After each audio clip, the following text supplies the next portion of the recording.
வணக்கம். தொட்டியம் ஜெயராஜ். நான் தமிழர் தேசம் கட்சியில திருச்சி வடக்கு மாவட்ட இணைச் செயலராக இருக்கேன். முத்திரையர் மக்கள் பெரும்பான்மையாக தமிழ்நாடு முழுக்க 40 சட்டமன்ற தொகுதியில் இருக்கிறோம். இருந்துமே 4 சட்டமன்ற உறுப்பினர்கள் தான் இருக்கோம். அந்த 4 சட்டமன்ற உறுப்பினர்கள் பார்த்தீங்கன்னா அதிமுக 2 பேரும், திமுக 2 பேர் இருக்காங்க. முத்திரையர் மக்களுக்கான அரசியல் அதிகாரத்தை முழுமையா அவங்களால பேச முடியும், பெற்றுத்தர முடியும் அப்படின்னா முடியாது.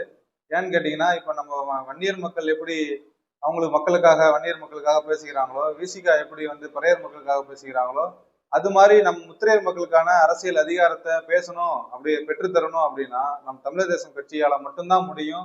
அப்படி பெற்றுத்தரக்கூடிய அதிகாரம் என்னென்ன அப்படின்னு பாத்தீங்கன்னா, ஒரு சாதாரண வார்டு மெம்பர், ஒரு தலைவர், ஒரு கவுன்சிலர், ஒரு நகராட்சி இது, ஒரு பாராளுமன்ற உறுப்பினர், ஒரு சட்டமன்ற உறுப்பினர், அப்படி எண்ணற்ற அரசியல் அதிகாரத்தை ஜனநாயக அதிகாரத்தை பெற்றுத்தர முடியும். இது எங்கெங்கெல்லாம் இருக்குன்னு பாத்தீங்கன்னா, பெரும்பான்மையா இந்த முத்திரையர் மக்கள் இருக்கக்கூடிய கிராமங்கள் தான் எந்த ஒரு அடிப்படை வசதியுமே இல்லை. ஜனநாயகத்துல கிடைக்கக்கூடிய அதிகாரம் எதுவுமே இந்த முத்திரையர் மக்கள் இன்னும் பலம் பெறல.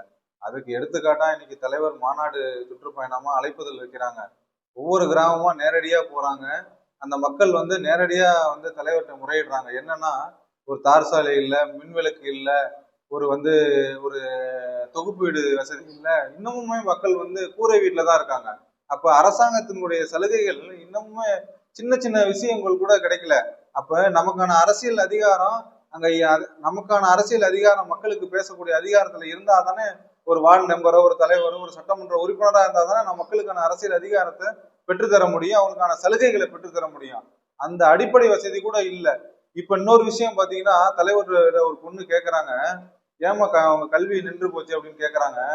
எனக்கு போக்குவரத்து வசதி இல்லை, நான் 10 கிலோமீட்டர் போகணும், அதனால போக்குவரத்து வசதி இல்லை, எங்க அப்பா அம்மா பயந்துகிட்டு அவ்வளவு தூரம் சென்று பள்ளி படிக்கிறதுக்கு அனுமதி கொடுக்கல, ஒரு வசதி இல்லாதனால.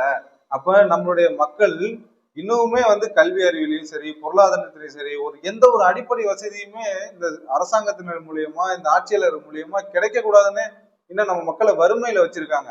அப்படி வறுமையில வச்சிருந்தா மட்டும்தான் நம்ம ஓட்டு வங்கியா பயன்படுத்தி அவங்க இன்னைக்கு ஒரு சுகபோக வாழ்க்கைய, அதிகாரத்தை பசியை தீர்த்துக்க முடியுங்கிற சூழல்ல இன்னைக்கு ஆட்சியாளர்கள் இருக்கின்றாங்க.